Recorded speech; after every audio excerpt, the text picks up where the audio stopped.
Orasyon para sa kalusugan ng pamilya. Amang makapangyarihan, pinagmumula ng buhay at lakas, sa iyo ko pinagkakatiwala ang aking pamilya. Ipagkaloob mo sa amin ang malusog na katawan, malinaw na isipan at ligtas na kalagayan sa araw-araw. Ilayo mo kami sa sakit, kapahamakan at anumang karamdaman.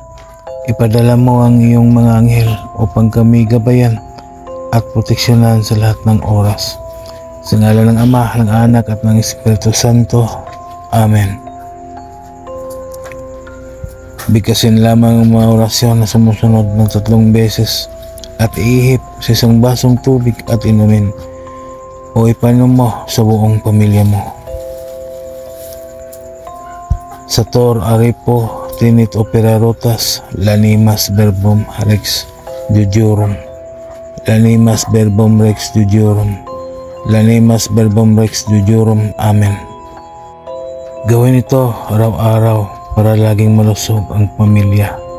Maraming salamat sa mga tao na naniniwala at tumangkilik sa mga binahagi kong kaalaman.